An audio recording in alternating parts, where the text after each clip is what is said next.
গল্প সমগ্রের আজকের নিবেদন শ্যামসুন্দর দত্তের কলমে ধূমকেশের ছায়াঘর।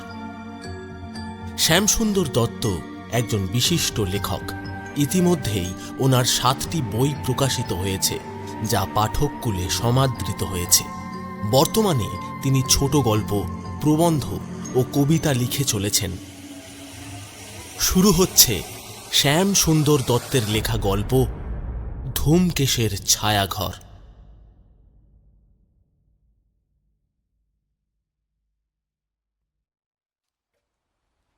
আজ বহুদিন পর বন্ধু দেবজিতের একটা চিঠি পেলাম।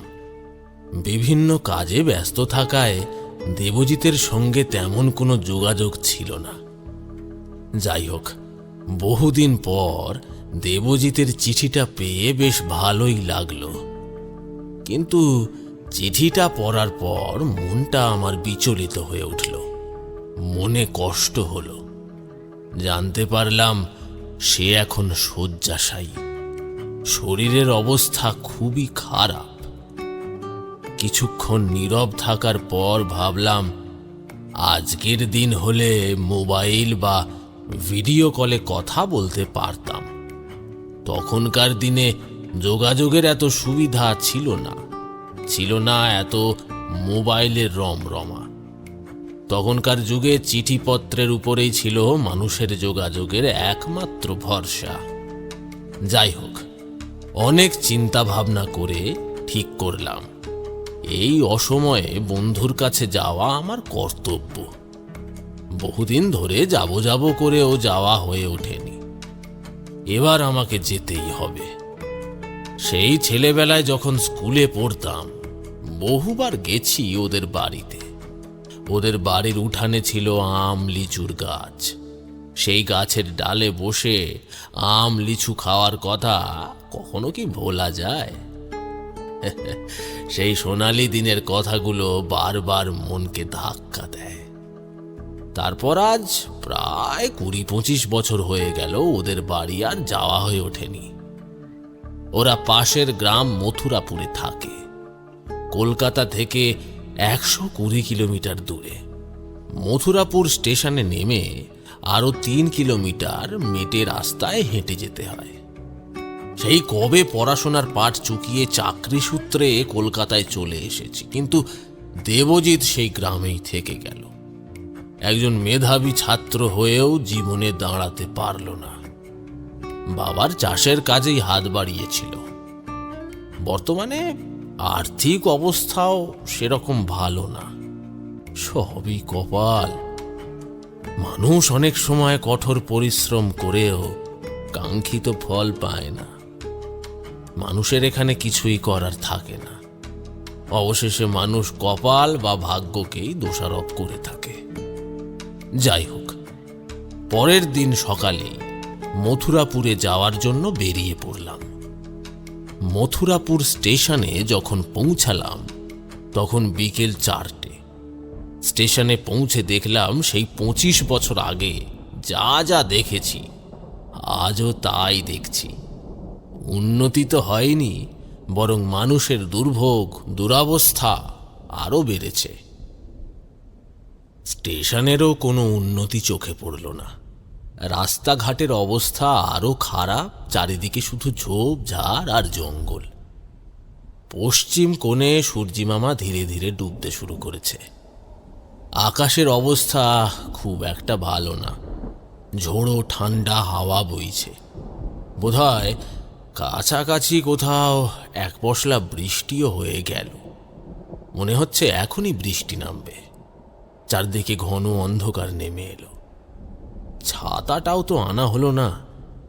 আরে কে আর জানতো যে হঠাৎ করে বৃষ্টি নামবে? সকালে তো চারিদিকে ঝলমলে রোদ ছিল। প্রকৃতির খেলা বোঝা বড়ই মুশকিল।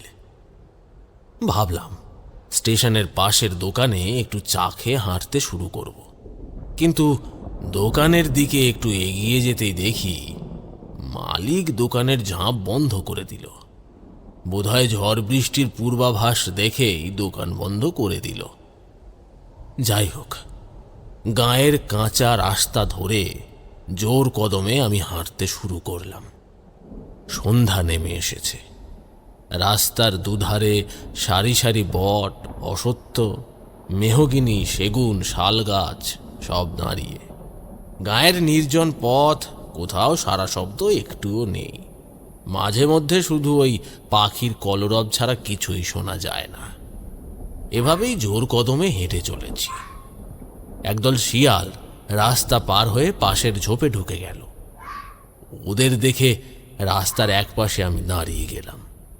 একটু এগিয়ে যেতেই পাশের গাব গাছটা থেকে যেন একটা করুণ কান্নার শব্দ ভেসে এলো। মনে হলো কোনো নারীর আর্তনাদ। আচ্ছা, এখানে গাব গাছটা এলো কোত্থেকে? আগে গাব গাছটা ছিল কি? মনে তো পড়ে না। এই নিস্তব্ধ নির্জন জায়গায় নারীর করুণ আর্তনাদ শুনে গায়ের লোমগুলো খাড়া হয়ে উঠল। শিরদাঁড়ার ওপর দিয়ে একটা ঠান্ডা স্রোত বয়ে গেল। ভয়ে শরীরটা ঠকঠক করে কেঁপে উঠল। পা দুটো যেন অবশ হয়ে এলো। অন্ধকার নেমে আসছে।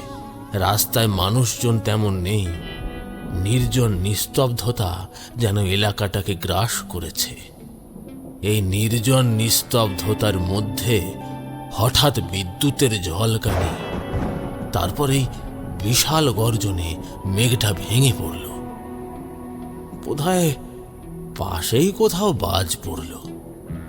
একটু পরেই মোটা মোটা বৃষ্টির ফোঁটা পড়তে শুরু করল।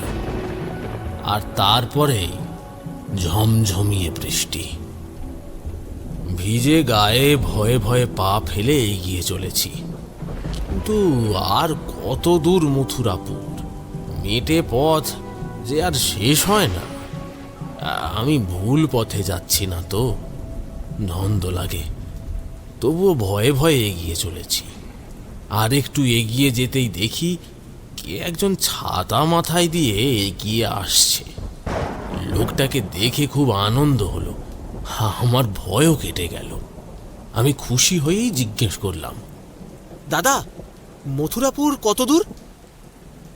উত্তরে লোকটি বলল, আপনি ভুল পথে চলে এসেছেন। চলুন, আমি ওই মথুরাপুরের দিকেই যাব। যাওয়ার পথে বড় রাস্তার ধারেই আমার বাড়ি। আমি এখানে বহু দিন ধরে বসবাস করছি। মথুরাপুর গ্রামের সবাই আমাকে চেনে। আমার নাম ধূমকেশ বাঘ। আমার বাড়ি থেকে আর একটু এগোলেই পড়বে মথুরাপুর গ্রাম। তবে এখন তো অনেক রাত হলো। এই দুর্যোগ রাতে আমাদের বাড়িতে বরঞ্চ একটু বিশ্রাম নিয়ে সকালেই বেরিয়ে পড়বেন। এরপর আমি ধূমকেশ বাগের পিছু পিছু হাঁটতে শুরু করলাম। একটু এগিয়ে আসতেই ঝাঁ চকচকে নতুন দোমহলা একটা বিশাল বাড়িতে লোকটার পিছু পিছু প্রবেশ করলাম।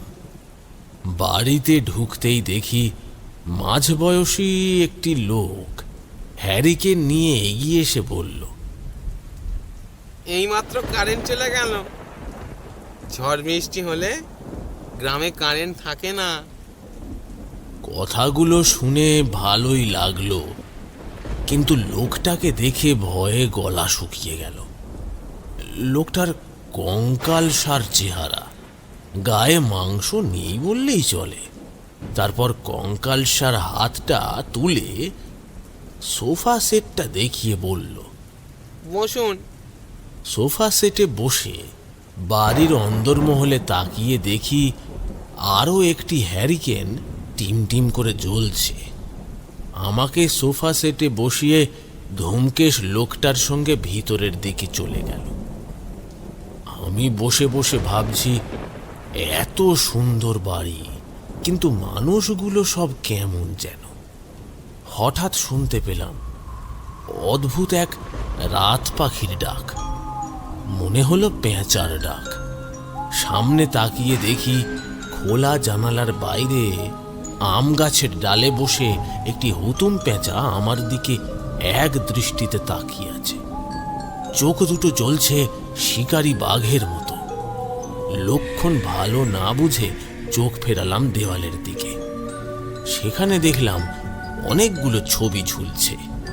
একটা ওয়াল পেন্টিংয়ে সূর্য উদয়ের ছবি, জোড়া উড়ন্ত পাখির ছবি, এছাড়াও রয়েছে পাহাড় থেকে পৃথিবীর বুকে নেমে আসা ঝর্ণার ছবি। সামনের দেওয়ালে 7টি ছুটন্ত সাদা ঘোড়া, আর ফুলদানিতে রয়েছে হরেক রকমের ফুল, যা বাড়ির সৌন্দর্যকে বাড়িয়ে তুলেছে। এর একটু পরে ধূমকেশ পুনরায় এসে বললেন, আসুন, ভিতরে এসে বসুন। ভিতরের ঘরে গিয়ে বসতেই বললেন, একটু বসুন, আমি আসছি। সময় গড়িয়ে যায়, কিন্তু ধূমকেশ বাবুর দেখা নাই। ভাবলাম এই ঠান্ডা ঠান্ডা পরিবেশে একটু চা পেলে ভালোই হতো। আমি চুপচাপ চায়ের কথাই ভাবছি, হঠাৎ চোখ পড়ল পরিবারের আরো কয়েকটি ওয়াল ফটোর দিকে। ফটোগুলোর চেহারা দেখে বোঝা যায় বহু বছর আগেকার। এসব কথাই ভাবছি, এমন সময় একজন মাঝবয়সী স্ত্রীলোক মাথায় ঘোমটা দিয়ে সদর দরজা দিয়ে 2টি ছেলে মেয়েকে নিয়ে ভেতরের দিকে হনহন করে ঢুকে গেল। বাচ্চা দুটির বয়স 7 থেকে 10। এরপরেই এক যুবক ও এক যুবতী ঢুকলো, যাদের পিঠে স্কুল বইয়ের ব্যাগ। ছেলে মেয়ে দুটিকে দেখে মনে হলো ক্লাস 9-10-এ পড়ে। এরা সকলে নিশ্চয়ই ধূমকেশবাগের স্ত্রী ও ছেলে মেয়ে। এদের পিছু পিছু ঢুকলো কুচকুচে কালো একটি বিড়াল, আর বিড়ালটা আমার দিকে তাকিয়ে কেমন ম্যাও ম্যাও করে ডেকেই যাচ্ছে। কালো বিড়াল দেখা শুভ লক্ষণ বলে মানা হয় না। বিড়ালটাকে হাত তুলে তাড়াতে যেতেই দুম করে সামনের জানালার কাঁচটা মেঝেতে পড়ে ভেঙে গেল। বোধহয় ঝড় উঠেছে, বাইরে ঝোড়ো হাওয়ায় শোঁশো শব্দও শোনা যাচ্ছে। সঙ্গে সঙ্গে একটা ঝোড়ো ঠান্ডা হাওয়া আমার কানের পাশ দিয়ে বেরিয়ে গেল। আমি ফিরে তাকাতেই দেখি বিড়ালটা সেখানে আর নেই। সারা বাড়িতে আতঙ্কের ছায়া যেন ছড়িয়ে ছিটিয়ে রয়েছে। এর পরক্ষণেই আরও একটা আওয়াজ ভেসে এলো বাড়ির ভিতর থেকে। হাত থেকে কাঁসার বাসন মেঝেতে পড়ে গেলে যেমনটি শব্দ হয়, ঠিক তেমনি। ঘরের ভিতরে ফিরে চাইতেই দেখি ধূমকেশ স্ত্রী ও 4 ছেলে মেয়েকে নিয়ে ডাইনিং টেবিলে বসে খাওয়া দাওয়া করছে। ডাইনিং টেবিলের উপরে সেই হ্যারিকেনটা টিমটিম করে জ্বলছে, আর মাঝবয়সী লোকটি খাবার বেড়ে দিচ্ছে। তাহলে মাঝবয়সী লোকটি বাড়ির কর্মচারী বলেই মনে হলো। সবাই মিলে খাওয়া দাওয়া করছে, কিন্তু কেউ কারোর সঙ্গে কথা বলছে না, নড়াচড়াও করছে না, ঘাড়ও ঘোরাচ্ছে না। মনে হচ্ছে এগুলো ছায়া মূর্তি। এক অদ্ভুত দৃশ্য চোখে পড়ল, যা আমি আগে কখনো দেখিনি। আমি আমার হাত ঘড়ির দিকে তাকিয়ে দেখি রাত তখন 3টে। এই অসময়ে সদর দরজাটা হাট করে খোলা। গভীর রাতে খাওয়া দাওয়া। এত রাতে ওদের এসব অস্বাভাবিক কর্মকাণ্ড দেখে মনে হচ্ছে ভুল জায়গায় এসে পৌঁছেছি। মনে হচ্ছে বাড়িটা কোনো এক অদৃশ্য রহস্যে ঘেরা। না, এখানে আর থাকা ঠিক হবে না। আমি উঠতে যাব, এমন সময় দেওয়ালের ফটোর দিকে চোখ পড়তেই দেখি বয়স্ক সেই লোকটি ফটো থেকে কঙ্কালসার চেহারা নিয়ে বেরিয়ে এলো। বেরিয়ে এসে আমার সামনে দাঁড়িয়ে বলল, আরে মশাই, যাচ্ছেন কোথায়? বসুন বসুন। ওই দেখুন, দেওয়াল থেকে ছুটন্ত ঘোড়াগুলো জীবন্ত হয়ে ফটো থেকে নেমে সদর দরজা দিয়ে বেরিয়ে যাচ্ছে। চলুন, ঘোড়ার পিঠে চড়ে একটু বেরিয়ে আসি। তারপরেই রকমারি ফুলে ভরা হাজার ফুলদানি চোখের সামনে ভেসে উঠল।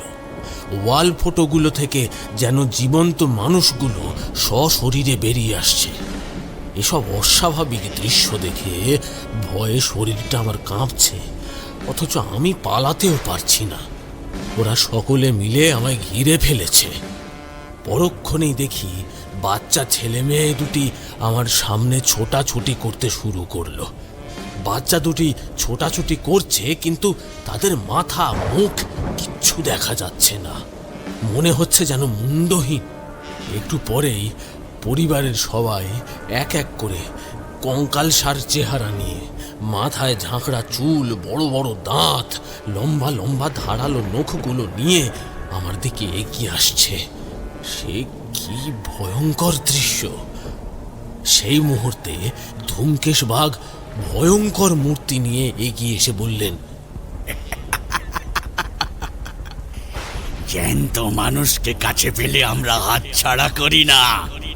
কারণ মানুষ মানুষ আমাদের পরম শত্রু।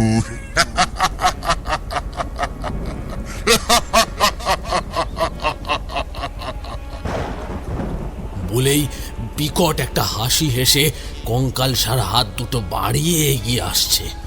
দেখে ভয়ে আমার শরীর অবশ এলো। শরীরটা কাঁপতে শুরু করেছে, গলা মুখ শুকিয়ে গেছে। ভাবছি এটাই হয়তো আমার জীবনের শেষ দিন। এই রাত কি রাতই থেকে যাবে, সকাল কি আর হবে না। সদর দরজার দিকে তাকাতেই দেখি দরজাটা এখনো খোলা। আর দেরি না করে বাইরের দিকে ছুটতে শুরু করলাম। ছুটতে ছুটতে যাচ্ছি আর দেখছি আকাশ ফর্সা হয়ে এসেছে।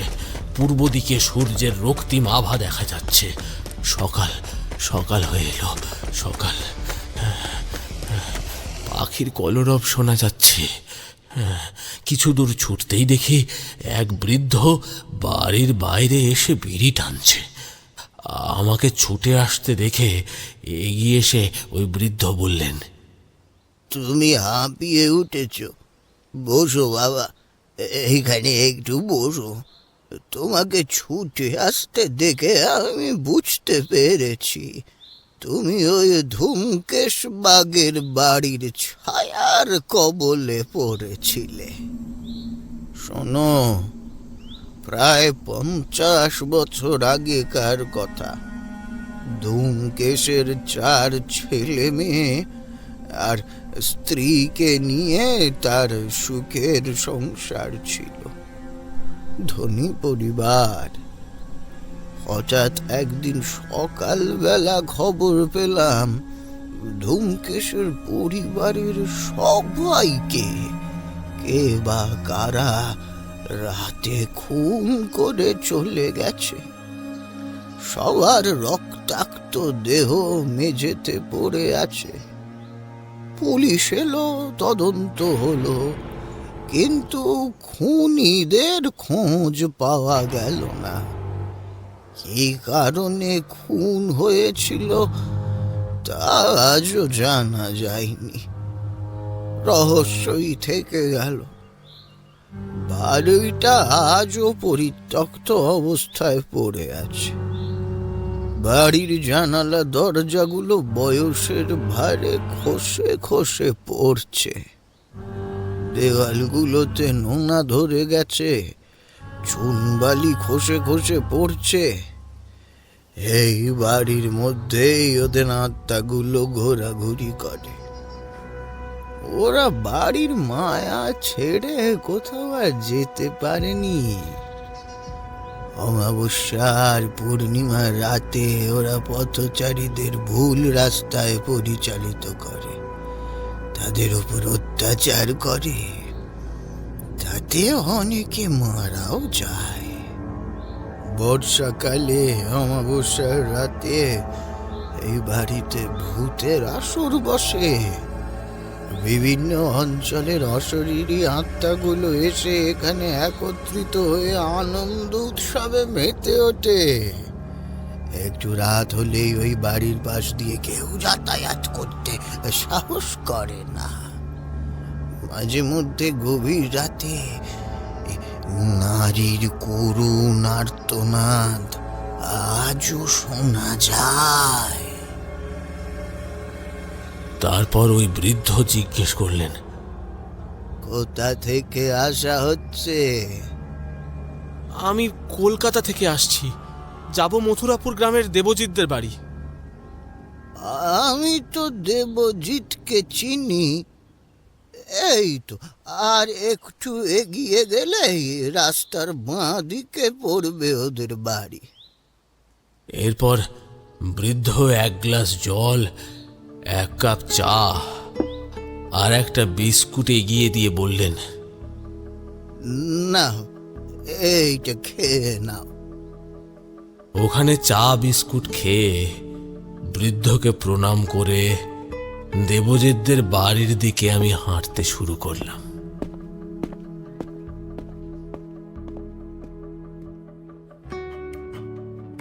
শুনছিলেন শ্যাম সুন্দর দত্তের লেখা গল্প ধূমকেশের ছায়াঘর। গল্পটি ভালো লাগলে লাইক, কমেন্ট ও শেয়ার করুন এবং পরবর্তী গল্প শুনতে চ্যানেলটি সাবস্ক্রাইব করতে ভুলবেন না।